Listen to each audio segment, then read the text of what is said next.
eu sei que você já deve ter falado 1 milhão de vezes sobre isso, mas... bom, a gente falou um pouco sobre o início da vida, de como acontece isso do plano que a gente não enxerga e tal, mas que tem um nascimento muito específico na humanidade inteira que sempre a gente precisa falar dele, cara. Jesus foi de um jeito diferente, né? E eu já ouvi algumas teorias. Já ouvi uma teoria, por exemplo, que foi uma inseminação artificial a laser, tá ligado? Jesus, cara, o que a rádio angelical te conta sobre Jesus?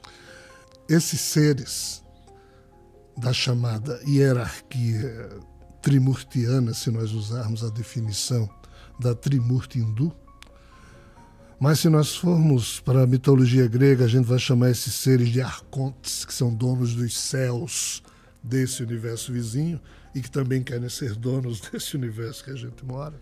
Existe uma guerra o tempo inteiro? Eles estão o tempo inteiro querendo tomar nós? Tá bom. O tempo inteiro. Essa coisa de povo escolhido surgiu devido a isso. Tá. Então, hebreus e judeus e o fato de Jesus nascer na descendência que começou com Adão, e a Bíblia descreve toda essa descendência para provar isso, é o pano de fundo da história. Mas qual o problema? O problema é que primeiro Javé escolheu Enoque. Enoque foi o 7º patriarca, Adão, 7 Enos, Canaã, Malalahel, Jared, Enoque. Javé retirou Enoque da terra. Enoque não é o que foi pro paraíso sem morrer? Passou 300 anos lá e voltou, ditou 366 livros para o seu filho Matusalém, e depois foi levado para viver lá no paraíso, que não é o paraíso, esse universo vizinho, né? Então, assim, quando Enoque ditou esses livros para o filho dele, Matusalém, Enoque estava avisando ao mundo o que Javé mandou que ele fizesse. Que lá na frente, como Adão e Eva haviam traído a confiança dele, toda a humanidade ia ser punida, iria ser castigada, mas lá na frente ele iria fazer o grande julgamento, o dia do juízo final. Enoque foi quem anunciou isso. Mas aí Javé disse, via Enoque, antes disso eu enviarei o meu Messias, que irá preparar tudo, blá, blá, blá, e depois eu executo o julgamento.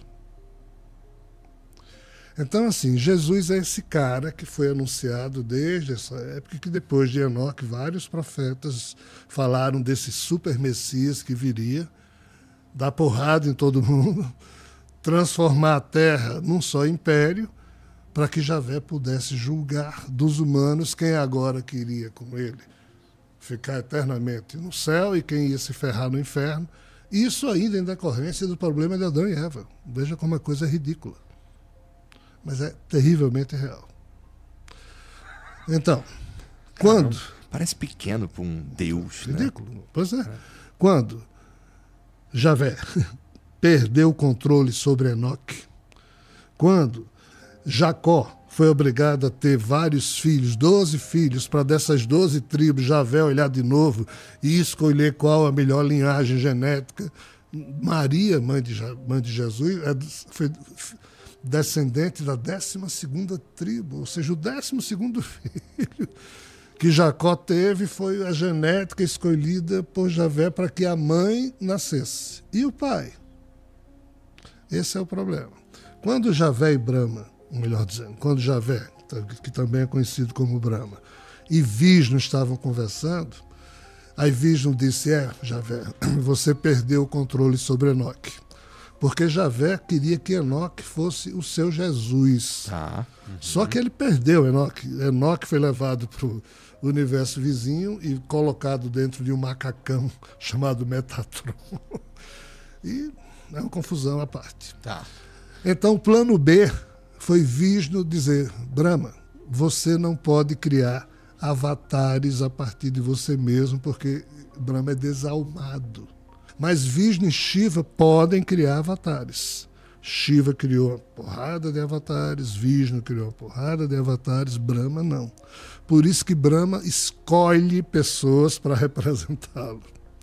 Aí Vishnu disse, está na hora de você organizar o seu povo, porque o de Shiva...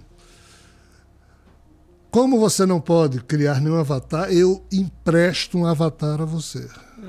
Eu me faço o seu avatar. E Brahma, ou Javé, aceitou. Então, o nascimento de Jesus, indo agora para a sua pergunta, teve que ser feito nesses termos, ou seja, uma virgem foi inseminada artificialmente e o DNA que foi colocado em Maria trazia em si as receitas genéticas do cumprimento da ordem de que Jesus deveria ser o super Messias, anunciado ao longo de milênios por muitos profetas. Ele sabia que ele era uma descendente de Sofia? Quando Jesus nasceu, ele sabia. Ele começou a descobrir, aos poucos. Quando ele começou a ler as escrituras sagradas, ele dizia, isso aqui sou eu. Mas, quando ele lia sobre o que ele teria que fazer, ele começou a ter problemas. Tá, tipo, morrer? Não, ele teria que dominar as pessoas usando os seus superpoderes. Tá. E ele, então, começou a hesitar. Hesitou e hesitou até o fim. Talvez a conclusão que eu deva dizer, que eu ainda não disse, é que Jesus se recusou a fazer a missão dele. Tá? Por isso que ele foi crucificado. Só para concluir o assunto passado. Isso é muito interessante, porque assim, mas a religião católica, né, é construída no fato de Jesus ter sido sacrificado. Pois é, só que a religião católica faz vista grossa para o fato de que na quinta-feira, antes da sexta-feira em que ele foi crucificado, quinta-feira santa, no horto de Getsemane, Jesus disse, Javé, Aba, me poupe desse cálice. Você queria que eu usasse meus superpoderes para cumprir os termos da sua velha aliança, de fazer todo ser humano submisso a você. Eu não consigo. Eu acho indigno. Mas eu criei a boa nova em que eu vou levar todos os humanos pelo amor. Não, isso não me interessa, já vê disso. Você está descumprindo mais uma vez. Isso é um ardil que Vishnu me preparou na hora em que disse que me prestaria. Blá, blá, blá, você não é meu filho, coisa alguma, blá, blá, blá. É uma confusão grande. Aí Javé disse, não use os seus superpoderes para escapar à crucificação. Aí Jesus, nessa hora, suou sangue de desespero, porque ele tinha superpoderes para fazer o que quisesse, e ele se deixou crucificar, e por isso sofreu pra cacete. Mas para não desobedecer de novo a Javé. Esse é o problema que ninguém entende. A Igreja Católica fez vista grossa. Aí diz, não, mas isso tem explicação. Deus é tão maravilhoso que mesmo Jesus pedindo a ele para poupá-lo, mas Deus amou tantos seres humanos. Deus amou o mundo de tal maneira que fez com que o seu filho... unigênito. Ou seja, a Igreja Católica inventa essa desculpa teológica. E nós, humanos, infantilmente, absorvemos isso e não nos questionamos. É uma questão de fé. Mas indo agora para outra pergunta que você fez, depois que Jesus morreu, 2 séculos depois, existiam mais de 4.000 evangelhos falando sobre Jesus. Eu imagino, olha o tanto de coisa louca que aconteceu. O cristianismo tinha mais de 20 vertentes. Não existia ainda catolicismo. Não existia a igreja, não existia a figura do Papa. Existiam bispos nos núcleos cristãos, principalmente criado por Paulo. Os apóstolos criaram só um núcleo cristão em Jerusalém. Paulo é que saiu criando em vários lugares. Não é? Ele era bom nisso. Então, assim, no século IV, quando Constantino, imperador romano, o Império Romano perseguia os cristãos ao longo dos 3 primeiros séculos. Quando Constantino tornou-se cristão, isso acabou. E Constantino tentou organizar tudo isso. E a mãe de Constantino, Helena, disse, meu filho, a maioria dos cidadãos do seu império são cristãos. Por que você não transforma o cristianismo numa religião de Roma? Foi quando Constantino, com sua perspicácia, e sendo honesto, ele acreditava que isso era a melhor maneira de se fazer, e foi, para salvar tudo, senão a gente não estaria falando nisso. Foi quando o cristianismo foi transformado de religião perseguida em religião oficial do Império Romano. Para isso era necessário que os livros do cristianismo escritos em hebraico, aramaico e grego fossem traduzidos para quê? Para a língua do Império Romano, que é o latim. O que é que o bispo de Roma, chamado Damaso, que foi depois eleito papa por essa artimanha que ele fez, o que é que ele fez? Ele chamou um cara chamado Jerônimo, que era um polemista lá de Alexandria, e Damaso não tinha o respeito dos demais bispos de outras igrejas cristãs, mas Jerônimo tinha. Então Jerônimo saiu recolhendo tudo que era livro que existia. Em todas as igrejas, os bispos confiavam em Jerônimo. E Jerônimo foi quem definiu a questão de evangelhos canônicos e evangelhos apócrifos. Entendi. E aqui, muitos dos evangelhos apócrifos eram histórias sobre a infância de Jesus, mas que foram contadas por a chamada contra-informação. Ao longo dos Fake news ali nessa época de Jesus. Sim, só o que tinha. Porque era uma turma que não queria que Jesus, porque teve uma discussão no ano 325, quando Constantino convocou todos os bispos cristãos para a cidade de Niceia. Foi para ser discutida uma questão do bispo Ário. Ário dizia que Jesus era só um ser humano, que dignificou-se tanto ao longo da sua vida que terminou se transformando num super ser. Entendi. Mas o resto dos bispos não queria isso. O resto dos bispos queria achar Jesus, queria igualar Jesus a Deus. Você sabe por quê? Porque Jesus era um bandido para o Império Romano. Foi crucificado como bandido. E agora ia ser o herói. Então tudo de Jesus tinha que ser apagado para ver se a origem judaica dele era esquecido pelos povos da Europa. Os europeus não gostam de judeu. Quando Jerônimo foi contar a história da atuação de Roma na crucificação de Jesus, o que é que ele diz? Pôncio Pilatos estava lá no seu palácio, gente boa, aí chegaram os chatos dos judeus às 6 da manhã. Pôncio, acorda. Olha, está aqui um criminoso. E por que vocês não apedrejam? A regra de vocês não é apedrejar. Não, mas é porque esse aqui precisa ser julgado também pela lei romana, porque ele disse que ele é maior do que César. Aí Pôncio Pilatos, pressionado por Anás e Caifás, que eram os donos do Sinédrio, julgou Jesus sem querer, tentou libertar Jesus com aquele lance de Barrabás. Então, assim, Roma não teve culpa na crucificação de Jesus e até Pôncio Pilatos lavou as mãos porque disse, eu não quero ter nada a ver com o sangue desse inocente. Isso é uma narrativa que Jerônimo, no século IV, no ano 378, começou a escrever para livrar Roma de qualquer acusação de ter crucificado o seu agora herói Jesus, mas que antes era um bandido. Devido a isso, os bispos do Concílio de Nicéia se tornaram trinitaristas contra o arianismo diário. Foi quando surgiu a questão da Santíssima Trindade, inventada pelos bispos de Nicéia, para também resolver o segundo problema. E que segundo problema era esse? O Deus doido dos judeus.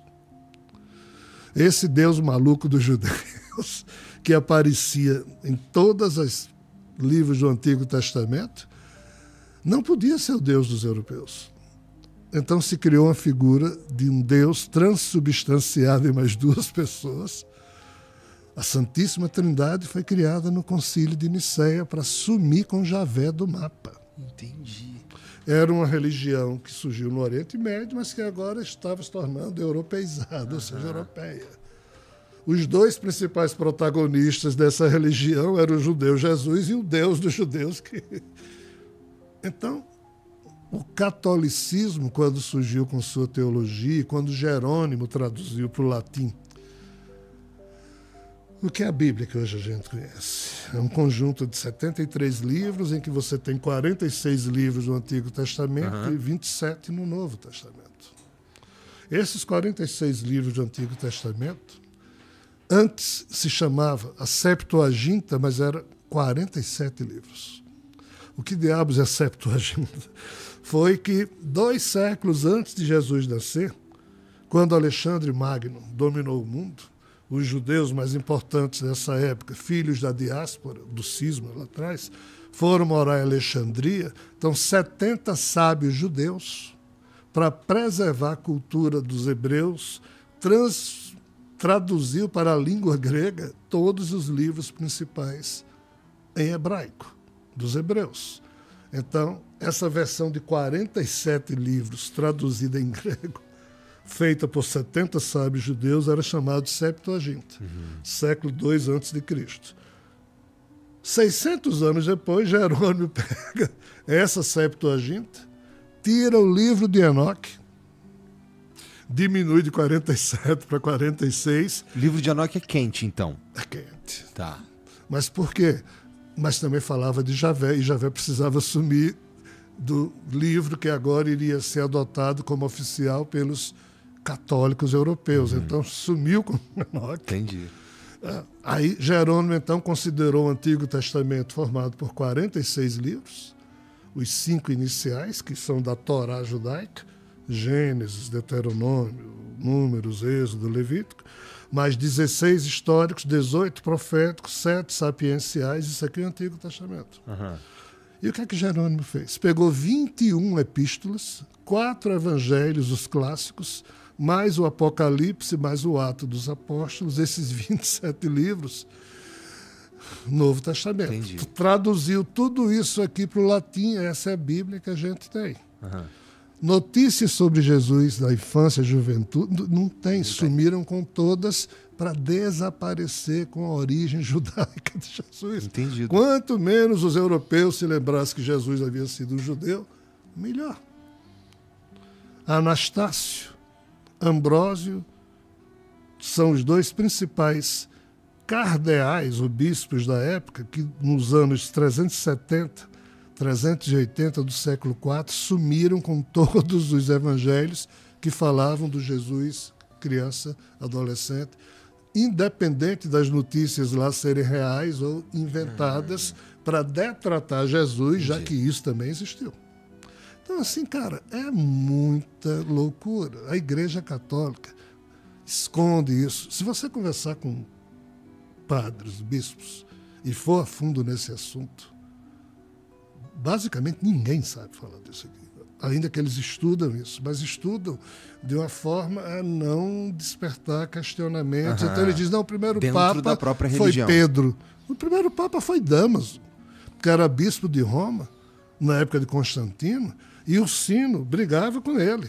Já que a Igreja de Roma, que era perseguida, agora ia ser a mais importante, porque o cristianismo se transformou em catolicismo, e eles brigavam. O que é que Damaso fez? O Sino, vamos fazer o seguinte, vamos parar de brigar? Domingo, às 2h, lá na igreja de Sofia, leve seus seguidores, eu vou levar os meus. A gente se tranca lá na igreja e só sai quando a gente resolver. O Sino, tá bom. 14h, no dia do domingo, chega o Sino com seus seguidores, aí Damaso já estava lá com os seus seguidores, aí gentilmente diz, o Sino, você é primeiro. O Sino entrou com os seguidores dele. Quando todos estavam lá dentro, aí Damaso com os seus seguidores colocaram travas de madeira por fora, tocaram fogo na catedral, mataram o Sino e seus seguidores, e Damaso foi eleito Papa. Tá aí a fumaça. E depois foi santificado. Quando Jesus ele morreu, no estado de ressuscitado, ele começou a explicar isso para os seus apóstolos. Ele começou a falar dos arcontes que dominavam os céus que cercavam a terra. E ele diz isso é um dos livros que eu também publiquei, em que ele, conversando com o irmão dele chamado Tiago, porque Jesus, de fato, ele nasceu, Maria o concebeu virgem, mas depois Maria teve relações com José, teve filhos e filhas.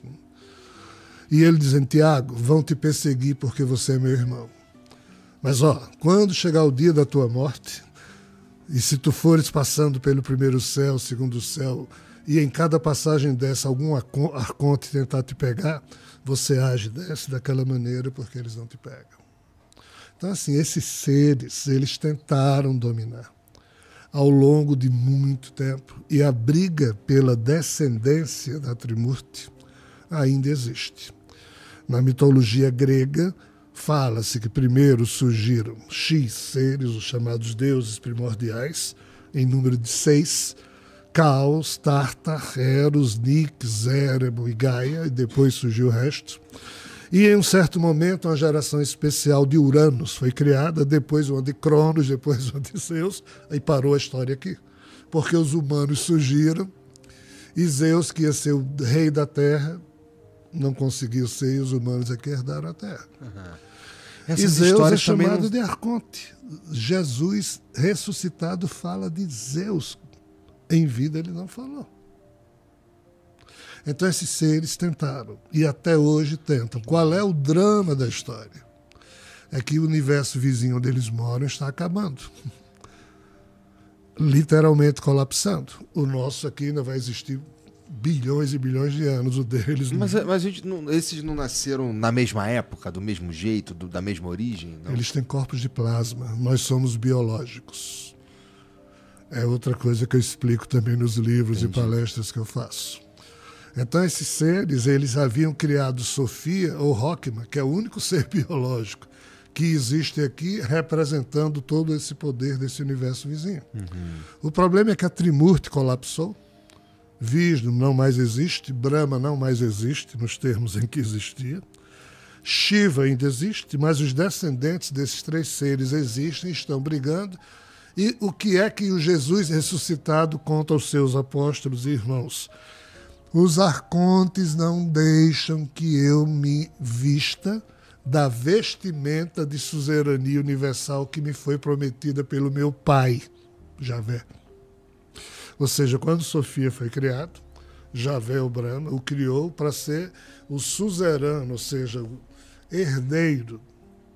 Só que na época ninguém sabia que esse universo ia se acabar, penso eu. E hoje eles sabem.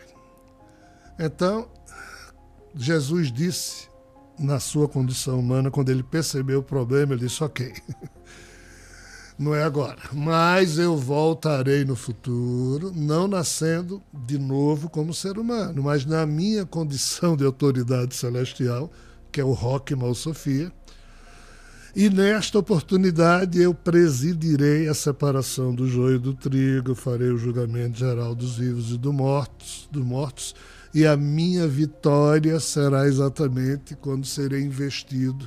Ou seja, essa história toda está contada de muitas maneiras, mas a Igreja Católica cancelou tudo.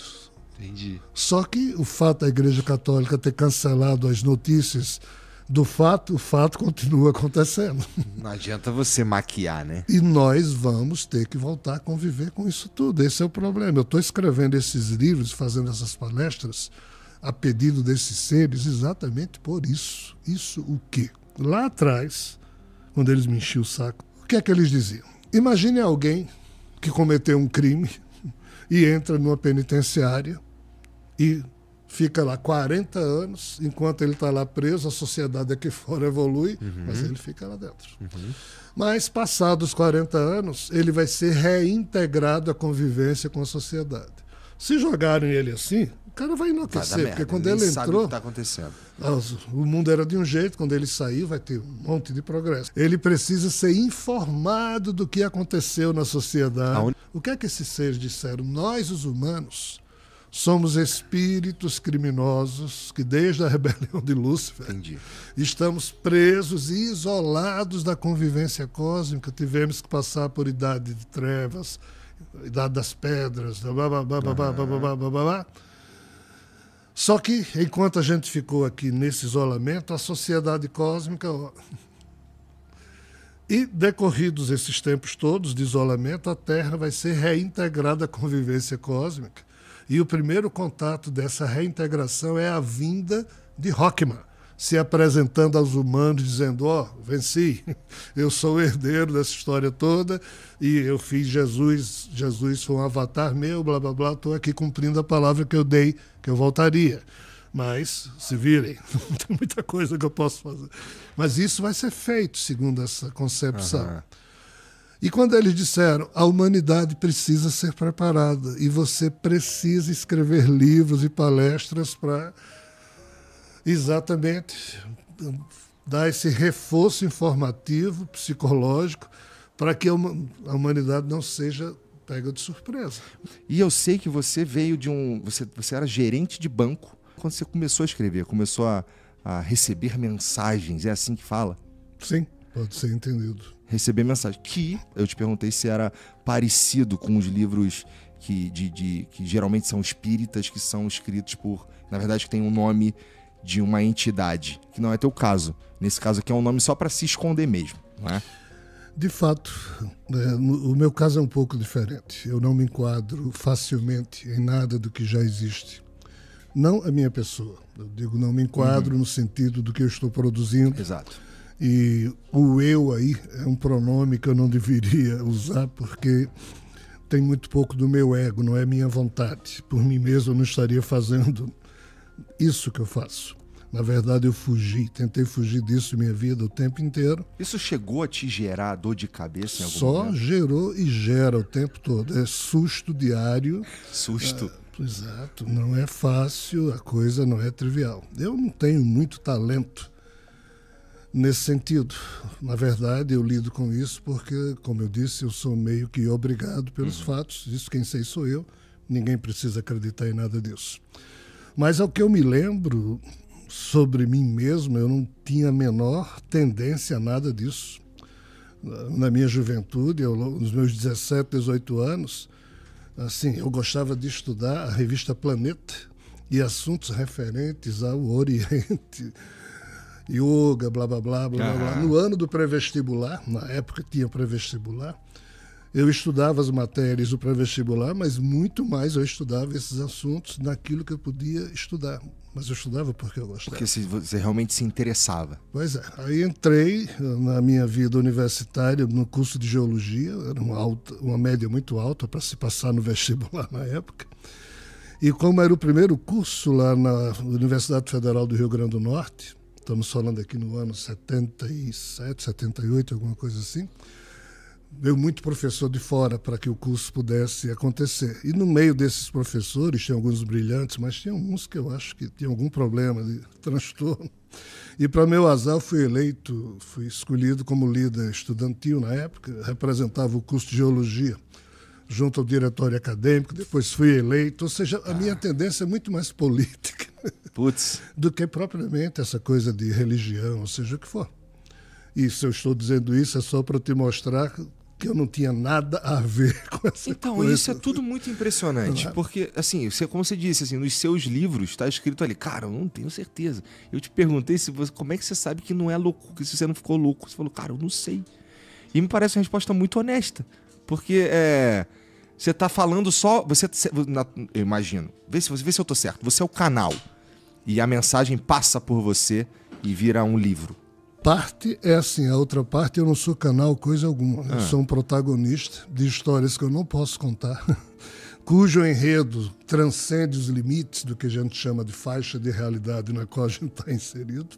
E eu tenho que interpretar isso e conto aquilo que eu quiser, do jeito que eu quiser, do jeito que eu puder. Tá. Então, qual que é o tipo de filtro você usa? Como as pessoas vão entender? Ou o que você quer que elas entendam da experiência? Sendo muito honesto, minha conveniência é o que resta do que eu posso chamar de conveniência pessoal no meu caso. Depois da minha conveniência, que eu procuro atender na hora que eu vou escrever algo, eu digo, eu vou me ferrar escrevendo isso, eu vou ter que explicar. Então, assim, primeiro eu penso nisso. Eu sou alguém feio. Não me pretendo exemplo nem para mim mesmo, nem para ninguém, nem sou candidato a nada. Sou alguém livre, inclusive para errar e falar bobagem. Então, assim, primeiro é minha conveniência. Eu não faço isso por fé, porque alguém está me pedindo, ainda que tenha todo um contexto de me perseguir para que eu faça. Mas não é por isso, porque eu tenho condições suficientes de negar isso e me recusar, mas é porque é necessário. Eu cheguei à conclusão que eu tinha que fazer diante daquilo que eu pude observar. E o que é que eu pude observar? Coisas muito trágicas na vida humana e por trás da vida humana. Por isso que os livros que eu produzo, as palestras que eu faço, são difíceis, não são agradáveis. Parte, como você muito bem colocou, tem a ver com mensagens que chegam, com toda uma solicitação ao meu redor. Inteligências não humanas utilizam do meu concurso e eu me deixo ser usado e produzo. A outra parte, como eu lhe disse, é protagonismo. É o fato de eu ser vinculado há uma série de acontecimentos que para mim não são nada agradáveis, mas também não, mas que não são humanos. Esse é o problema. Então eu tenho muita dificuldade em quanto a isso. Mas essas experiências acontecem... Você falou que toma um susto todo dia, né? Não. Tá bom, você falou que toma susto São todo sustos dia. diários. Sustos diários. Essas experiências que você está falando assim que não quer contar, ou conta da maneira, nos livros como a da tua conveniência, elas são frequentes também? São. Nossa, cara. Não está no nosso poder. Ou pelo menos falando na minha perspectiva pessoal, não está no meu poder evitar isso. Está no meu poder disfarçar, fazer de conta que aquilo não está acontecendo e tentar seguir minha vida normal. Às vezes eu consigo, quase sempre eu consigo. Eu me tornei alguém que consegue fazer isso. Mas ainda assim eu não tenho como perder de vista a quantidade de sofrimento, a quantidade de coisas tortuosas que existem, envolvendo todo um processo chamado vida não humana, que envolve a vida humana que nós conhecemos e que são forças aparentemente invisíveis, mas que construíram e constroem todo o cenário onde a gente está inserido. E nós somos atores e atrizes de um enredo que a gente pensa que sabe qual é, mas são essas forças que determinam esse tipo de enredo. E é isso que eu estou tentando explicar. Entendi. Aos 27 anos eu comecei a perceber essa coisa de espiritualidade porque alguém apertou um botão e ligou alguma coisa. Entendi. Nessa época eu fumava. Eu parei de fumar quando tinha 32 anos. E ainda assim, fumando, eu comecei a perceber aos meus 27 anos. E então comecei a lidar com espíritos. E fumando. Coitado dos espíritos. Né? Fumando. Aí um belo dia, um desses amigos espirituais, chamado Adolfo, chegou para mim e disse: já que você fuma, podemos transformar isso numa atitude útil? Claro. Disse, não, porque tem espíritos, tem gente maravilhosa que morre e o espírito desencarna viciado em cigarro, mas por isso não deixa de ser alguém maravilhoso. Essas figuras precisam ser desmamadas e como elas são maravilhosas, a gente não pode levar para antros. Então tem que ter também pessoas minimamente organizadas. Então, para ajudar a desmame. Então assim, a gente pode trazer para desmamar. Eu disse, claro, se isso aqui finalmente servir. Aí eu me acostumei. Aí tu parou de fumar e parou de servir de canal pros caras, pô. Pois é. Então assim, cara, esse conceito de Deus que a gente tem, existindo boa vontade e nobreza de coração, ele atua sempre no sentido de mesmo da qualquer merda que seja retirar Deus. Beleza. Entendi. É o conceito da flor de lótus dos hindus que nasce em pleno pântano, em pleno caos. O nosso cérebro tem duas câmaras, dois hemisférios. A tese de Julian Jaynes é que em um dos hemisférios incide o quê? Todas essas coisas que ele chama de a voz dos deuses. Tá. E até... que é isso que você sente. Isso. Tá bom. Todo ser humano sente essa invasão. O nome chique para isso é mediunidade. Tá. Alguém, sem pedir licença, de repente você já se vê sua cabeça sendo usada para... Isso não é elegante, não é ético, não é decente. Cara, você se sente invadido? 100%. Eu não aplaudo isso. Interessante. Por isso que eu não posso ser comparado a figuras que dedicam sua vida amorosamente a fazer isso, como o Chico Xavier, o Divaldo Franco. Eu espernei o tempo inteiro. Porque eu cobro dignidade de mim mesmo, então posso me permitir, não de outros seres humanos, mas desses seres cobrar. Porra, é essa, cara. Eles costumam respeitar? Não. Esse é o problema. Eles te veem como um menor? Sim. Todos nós, para esses seres, não valemos muita coisa. Os demos dizem, vocês humanos são sujos, nós somos limpos, nós surgimos do fogo, vocês surgiram do lamaçal, do barro, da podridão. É assim que eles pensam. Só que, de novo, essa turma é meio retardada para a percepção de algumas questões no campo dos valores filosóficos. De novo, eles são extremamente capazes de produzir o que for no âmbito tecnológico. Mas, no âmbito da compreensão e dos valores emocionais, Nós humanos podemos ser mais monstruosos que eles, mas ao mesmo tempo nós podemos construir, como fazemos, sensações altruísticas que ninguém mais nessa criação consegue.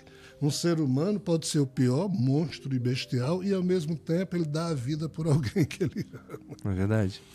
Esses seres não dão um pedaço de casca de um usado, eles trocam, querem fazer pacto.